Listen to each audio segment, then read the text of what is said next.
자, 역사를 가장 역사답게 가르친다고 자부하는 황연필입니다. 우리 구독자님들 43만 분이 지금 넘으셨습니다만 이 43만 분 중에 90% 정도가 남성 구독자입니다. 그래서 한때 굉장히 좀 우울했습니다. 왜 내가 여성 구독자들에게 인기가 없는 거야? 이거 심각한데라고 생각을 했습니다만 다른 역사 채널도 거의 남성분들이 압도적으로 많긴 해서 내가 참 다행이다 라는 생각을 했습니다. 그런데 그 구독자님들 중에 25세 이상이 95%입니다. 그러니까 연령대별 유튜브 시청률이 가장 높다는 10대와 20대 초반로부터 제가 외면당하고 있는 거죠. 그래서 그들을 위한 영상, 젊은 친구들을 위한 영상, 그리고 제가 유튜브 시작하고 나서 굉장히 많이 받았던 질문, 척준경에 대한 영상 촬영을 부탁드립니다. 혹은 우리 역사상 최고의 포드 마스터는 누굽니까? 누가 가장 무력이 뛰어났던 겁니까? 근데 솔직히 이건 유치한 질문이라고 생각합니다. 그러니까 우리가 관우장비, 여포, 만인지적이라고 합니다만 여러분 10,000명이면 10,000명까지 필요합니까? 1,000명, 100명이면 관우 진짜 혼납니다. 그러니까 이게 문제는 뭐냐면 서양 막 신화에 보면 그리스 신화에 헤라클레스, 아킬레스와 헥토르의 일기토 이건 신화적 인물이니까 실존 인물이라고 보기 어려울 수 있습니다만 여러분 진짜 스파르타쿠스에 나날 때 스파르타쿠스 같은 경우는 뭡니까? 검투사 랭킹 1위였으니까 진짜 무력 100에 육박했을 것 같고 십자군 전쟁 때 사자왕 리처드 같은 경우도 무력 대단했던 것 같습니다. 그렇지만 서양인들은 그걸 영화하고 신격화하고 부풀리고 과장하고 그러진 않는데 중국인들이 좀 그게 심해요. 그런데 이런 역사 속에서 등장하는 뛰어난 무인들, 만인지적인 무인들 역시 영웅은 시대가 만들어낸다고 막말로 초나라와 한나라가 싸우지 않았더라면 초안지라는 소설에서도 나오는 영웅들, 항우나 한시나 번케 같은 인물을 우리가 알 수 없는 거고 후한 시기 말기에 삼국지라는 게 소설로 알려지지 않았더라면 일반인들이 여포, 관우, 장비, 조자룡을 우리가 어떻게 하냔 말이죠.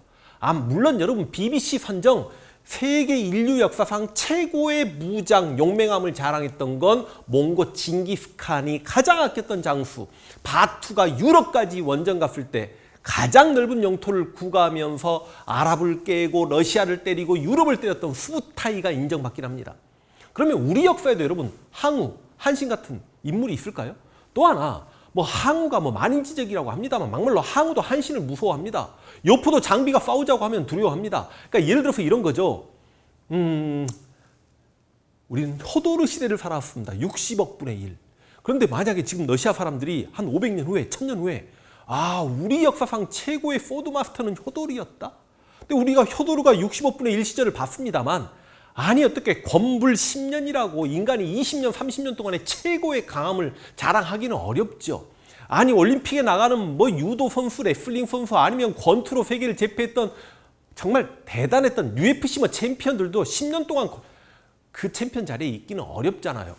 이렇게 생각합니다. 제가 이제 솔직히 무예, 무술은 잘 모릅니다만 인간의 신체 대 신체의 능력으로 부딪히는 여러 가지 게임들 혹은 스포츠 혹은 싸움에서는 20대나 30대 초반까지는 그 완력이 유지된다고 생각을 합니다만 냉병기를 들고 싸우는 그 냉병기를 그만큼 수달하게 잘 다룬과 동시에 또 전투 경험이 많아야 되는 그 무장의 능력치는 저는 40대 초반까지도 20대를 능가할 수 있다고 생각을 합니다. 그렇지만 어떤 한 사람이 정말 말 그대로 1000명, 10,000명을 이긴다. 이건 저는 있을 수 없는 일이라고 생각을 하는데 좋아요. 그런 거 다 내려놓고 일단 재미삼아 유튜브는 재미도 있어야 되니까 그럼 우리 역사에서 여포, 항우 같은 인물이 있었을까요? 당연히 있었겠죠. 근데 저는 또 이런 생각도 합니다. 중국인들이 생각할 때 가장 강했던 인물이 여포고 중국인들의 무장을 대표하는 게 관우인데 여러분 영웅은 시대가 만들어내기 때문이지 막말로 여러분 중국 역사상 여포보다 실제로 강했던 사람은 100명, 1000명, 10,000명도 있을 수 있다고 생각합니다. 마찬가지입니다. 우리 드라마가 진짜 많은 걸 배려놨어요. 척준경이 진짜 최고의 무인이라고 합니다. 물론 기록상으로 보면 척준경이 대단했던 것 같습니다만 저는 우리 역사상 척준경을 뛰어넘는 무인들은 100명, 1000명 됐다고 생각합니다. 다만 시대를 못 만난 거죠. 지금 이 시대에도 진짜 여러분 자기가 주어진 일의 사명감 느끼고 소명의식 갖고 책임감을 다 보여주면서 조용히 살아가는 소시민 중에 여러분 시대가 이래서 진짜 이순신 같은 영웅이 어딘가에 처해 묻혀 계실 수도 있는 거 아닙니까? 그래서 어떤 인물이 우리 역사상 최고다라고 말하는 건 어렵지만 역사적 사료를 통해서 그리고 시대적 영웅들을 비교해 놓고 봤을 때 이분들 무력이 얼마다 하는 이야기를 제가 유치하지만 좀 한번 해보겠습니다. 오케이? 그래서 오늘 이 시간부터 4부작으로 포드마스터 총정리를 하겠는데, 일단 이 시간에는 우리 역사상 3대 대첩, 을지문덕의 살수대첩, 강감찬의 귀주대첩, 이순신의 한산도 대첩, 을지문덕부터 볼 수 있도록 하겠습니다. 여러분, 을지문덕 장군 이렇게 보시면 제가 이렇게 구분했습니다. 통솔, 무력, 지력, 정치라고 하면 행정력, 정치력, 뭐 매력 이렇게 잡았습니다만, 이 수치는 그냥 제가 내 맘대로, 제 맘대로 그러니까 너무 뭐라고 나무라지 마십시오. 저는 을지문덕 장군의 통솔력은 일단 90을 드렸습니다. 여러분, 을지문덕은 고구려의 최고 대장군으로서 수나라 양제 113만 병력을 막아낸 인물입니다. 여러분, 이 113만 명은 제 생각이긴 합니다만 세계 기네스북에 등재가 돼야 됩니다. 무슨 말이냐? 중일전쟁 때 일본군 100만 명이 중국 대륙에 들어갔고요. 2차 세계대전 때 독일군 100만 이상이 독일 입장에서 동부전선인 소련에 투입이 됐습니다만, 아니 우리에게는 고구려가 굉장히 큰 나라고 역사적 기록으로 놓고 봤을 때는 발해 다음으로 영토가 가장 넓은 나라이긴 합니다만 소련과 중국에 비할 바는 아니잖아요. 그러니까 중국에 들어갔던 일본군 100만 명과 소련에 들어갔던 독일군 100만 명은 여기저기 분산해서 들어갔던 반면에, 아니 여러분, 수나라가 위진남북조를 통일하고 양제가 113만 명을 동원해가지고요, 기록에 정확하게 나옵니다. 선발대가 출발하고 후발대가 출발할 때까지 30일 걸렸다. 선발대와 후발대의 거리가 대략 900리다. 여러분, 900리 계산 때려보면 10리에 4km니까 4, 9, 36, 360km면, 아니 여러분, 113만 명이요 행군을 하는데, 우리나라로 치면 서울이 선발대가 걸어가고 있으면 지금 후발대가 부산 걸어가고 있는 거 아닙니까? 이 113만 병력이 군량 미쳐먹는 것도 많을 테니까 얘네들 다 압록강을 넘어온 게 아니라 젠장 별동대가 30만이 만들어져 가지고 바로 평양을 때리려고 하는 거 아닙니까? 고구려 병력으로도 그 별동대 30만을 못 막겠으니 을지문덕이 항복하는 척 하죠. 그래서 우중문과 의문수를 안심시켜 놓고 돌아와가지고 평양에서 제대로 된 수성전을 전개합니다. 그래서 이 30만 병력이 출동하면서 여러분, 수나라 병력들이 막 쌀이라든지 이런 것도 땅에 묻어버리고 왔다가 평양성을 공격하기 힘들었고, 을지문덕에게 속았구나라고 했고, 을지문덕은 평양성 앞에서 돌아가는 우중문에게 여수장 우중문시를 지어가지고 이제 그만 만족함을 알고 군대를 돌리거라고 약 올리기까지 하면서 살수에서 30만 명 중에 2,700명 살아 돌아가게 만들었으니, 여러분, 지력은 당연히 90 드려야 되는 거 아닙니까? 그쵸? 그럼 무력이 문제인데 기록상으로 을지문덕 장군이 얼마나 용맹했는지는 알기 어렵습니다. 그런데 만약에 고려나 조선에서 어떤 전쟁 당시의 총사령관이었다 그러면 문신 출신일 수도 있기 때문에 무력이 얼마 안 될 수 있습니다만, 고구려 대장군인데 무력을 80이야 드리는 건 정말 예의가 아니라고 생각해서 제가 무력 80을 드렸고요. 솔직히 을지문덕 장군의 생물조차 알기가 어렵기 때문에 을지문덕 장군의 고구려에서 관등이 어떻게 되는지도 기록이 안 나옵니다. 그리고 실제로 을지문덕 장군은 살수대첩 이후에 기록이 전무하기 때문에 좀 미스테리한 인물이기도 해요. 그래서 정치는 그냥 70 정도 드렸고, 매력은 왜 90을 드렸냐? 아니 단지 신채호도 을지문덕을 가장 매력적인 인물로 평가를 해서 을지문덕전라는 위인전기를 만들기도 했고, 실제로 을지문덕이 가짜 항복을 하면서 당시 수나라 최고 장수 형제입니다. 우중문과 우문수를 만났을 때 이들에게 항복한 척하고 돌아왔을 때 이 을지문덕을 포로로 잡지 않았던 걸 당시 수나라에서 굉장히 후회를 했거든요. 수나라에서는 을지문덕만 잡고 있었으면 고구려가 망한다라고 생각했기 때문에 그만큼 을지문덕 대단했던 인물 같다. 그래서 제가 감히 매력을 90 드렸습니다. 을지문덕. 자, 이제 귀주대첩에 강감찬 가겠습니다.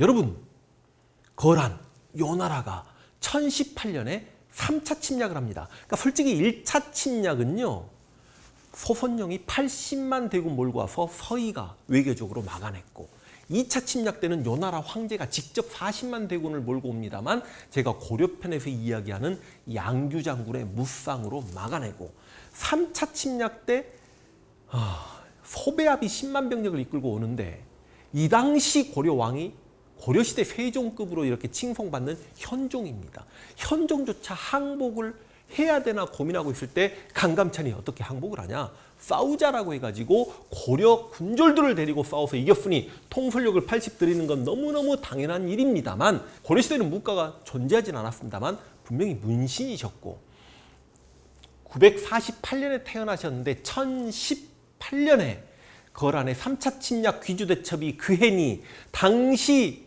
연세가 74세셨습니다. 실제로 기록에 혼자서 말 타기도 힘들었다는 기록이 나옵니다.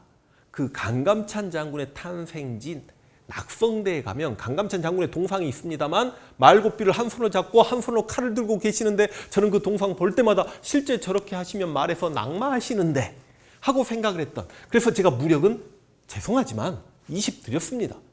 자, 그리고 지력은 당연히 여러분, 아니 전쟁이 끝나고 문화 시중까지 올라갑니다. 조선으로 치면 영의정이 된 거죠. 고려시대의 문화 시중은 총리입니다. 그러니까 지력도 있었을 것이고 총리까지 됐을 정도면 정치력도 있었을 것이다. 왜 매력적인 인물이라고 생각하냐면, 강감찬 장군이 귀주 대첩에서 승리하고 난 다음에 관직을 이제 사직하고 그만 좀 쉬고 싶다라고 이야기했습니다만, 현종이 강감찬 장군을 자주 보고 싶어서 3일에 한 번씩이라도 좀 출근을 해주시면 안 되겠습니까? 라고 할 정도로 붙잡았던 그런 일화들을 봤을 때, 그리고 강감찬 장군이 거란의 침략을 막아냄으로 인해서 이 거란의 최정예 병력이 고려 귀주대첩에서 패해버렸기 때문에 남쪽에 있는 송나라를 공격하지 못하죠. 그래서 강감찬의 귀주대첩 이후에 송나라와 거란 요나라와 고려 간에 동북아 세력 균형이 이루어졌다. 그리고 당시 송나라에서 이 강감찬 장군을 칭송하는 시가 어마어마하게 쓰여집니다. 그러니까 이 거란과 전쟁을 하는 과정에서 송나라의 정예 병력이 거란의 병력을 이겨내지 못하니까 송나라에서는 무슨 짓거리까지 하냐면, 그 무림계 고수들 있잖아요. 뭐 구대 문파, 뭐 낭랑, 아미, 뭐 소림, 뭐 개봉입니까? 개방입니까? 개봉, 막 이런 소림사 스님들이 진짜 전쟁터에 나갔다니까. 근데 여러분, 경공술로 진짜 최정예 병력들 창으로 쭉쭉 찔러나가고 진을 펼쳐나가는 군대를 이길 수는 없는 거 아닙니까? 별의별 무술고술들이 다 나가도 안 되는 그 거란과 전쟁에서 고려의 강감찬 장군이 이겼다라고 하니 송나라에서는 강감찬을 칭송하는 시가 막 지어지고 그런 거죠. 그래서 제가 매력을 또 역시 80까지 이렇게 올려드렸습니다. 다음. 자, 이순신입니다. 와, 더 이상 무슨 말이 필요합니까? 제가 얼마나 많은 이순신의 영상을 여러분들에게 보여드렸지 않습니까? 통솔력, 여러분 100 이상이 있었으면 뭐 역시 만점이죠. 일단 정걸장군 이야기도 한번 해보고 싶습니다. 이순신 장군보다 연세가 30살가량 많았음에도 불구하고, 그리고 이순신 장군보다 훨씬 더 먼저 전라자수사 역할을 했던 그분을 고문으로 초빙해서 함께 일을 할 정도로 통솔에는 자신감이 있으셨던, 그만큼 그 정걸장군도 이순신 장군의 대단함을 30살이면 아들뻘인데 그럼에도 불구하고 고문 역할을 자행해 주셨던 것만 봐도 그렇고, 그 많은 전투 승리 중에 단 한 번도 부하들이 이순신 장군에게 반대 의견을 피력하는 적은 있지만, 예를 들어서 첫 전투 옥포해전에서 과연 나가서 싸울 것인가 말아야 될 것인가 이순신이 고민하고 반대하는 사람들이 많았을 때, 정훈 장군 같은 경우는 아니 경상도 바다는 우리 바다가 아니란 말입니까? 그러니까 이순신이 그 말이 옳다. 하여간 뭐 그 정도 의견 충돌 정도는 놔두고도 나머지 밑에 부장들이 이순신 장군에게 괴기는 장면 한 번이 나오기가 쉽지가 않죠. 그러다 보니까 뭐 통솔력은 당연히 100을 드려야 되는 거고, 무력은요. 여러분, 임진왜란 발발했던 1592년에 이순신 장군의 연세가 48세셨습니다. 그리고 사천해전에서 조총에 맞으셔가지고 어깨를 관통당해서 실제로 활을 잘 쏘지 못합니다. 그리고 이순신 장군은 스스로 백병전을 꺼려 합니다.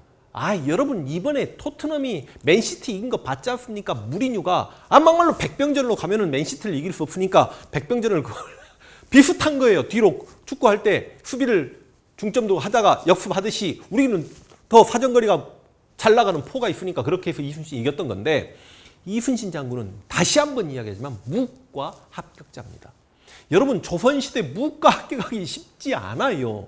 어느 정도냐면 여러분이 UFC에서 체급별로 우리나라 1등을 해야 된다고 생각하는 그 정도 수준까지 가야 되는 겁니다. 그렇기 때문에 젊은 시절에도요, 노비 2명이 들지 못하는 뭐 돌하루방을 혼자서 들었다는 기록이 나올 정도 완력도 대단하십니다. 그래서 무력을 당시 연세가 있으시니까 제가 차마 90까지 못 드리는 거지, 무과 합격자니까 최소 80까지는 드려야 된다라고 해서 80을 드렸던 거고, 이순신 장군이 그 그 많은 전투에서 제가 다 설명을 드렸습니다. 전투 하나하나 다 이순신의 설계와 계획이 있었던 거죠. 그래서 일본 수군이 그렇게 매번 이순신에게 혼쭐 났던 거기 때문에 지력은 당연히 100 드려야 되는 거고, 아니 정치, 행정, 예를 들어서 이런 겁니다. 전라 우수영, 전라 자수영, 경상 우수영, 경상 자수영 중에 가장 작은 곳을 관장하는 오간오포를 제대로 순찰하고 지방관이 잘하면 잘했다라고 상을 주고 못했다라고 하면 벌을 제대로 내리면서 그 지역에서 병력을 제대로 확보했고 그들을 제대로 훈련시켰고 전쟁이 일어날 걸 대비해서 화포를 장착하고 있었고 판호선을 제대로 탁 만들어서 이렇게 정비하고 있었고 거북선을 만들어내는, 이게 다 정치력이라고 생각하면 되고, 전투에서 혹여나 돌아가신 우리 수군들이 있으면, 죽은 수군이 있으면 그 수군의 시신을 고향까지 보내주면서 장례 제사 지낼 수 있는 비용을 전라 자수영에서 대주면서 그렇게 민심을 얻었기 때문에, 이순신 장군이 실제로 여러분 선조에게 끌려 올라갈 때 전라도 주민들이 다 같이 울부짖었고 그런 것들을 통해 봤을 때 정치력, 행정력 100 드려야죠. 당연히. 매력은 제가 더 이상 제 영상들에서 누누이 이야기했기 때문에 이렇게 마무리하는 걸로 하겠습니다. 그래서 이번 시간에는 우리 역사상 3대 대첩의 주인공이었던 을지문덕, 강감찬, 이순신 장군을 먼저 보았고, 다음 시간에는 고대사의 영계소문, 양만춘, 김유신, 개백, 흑치상지 등등등의 장수를 볼 거고, 그 다음 고려시대 가서는 막 이제 난립니다. 막 양규, 척준경, 이의민, 김경선, 그리고 마지막 조선시대 가서 조선시대도 뛰어난 무장이 있었거든요. 이런 인물들 계속 볼 수 있도록 하겠습니다. 그래서 소드마스터 편은 4개 영상으로 만들도록 하겠습니다.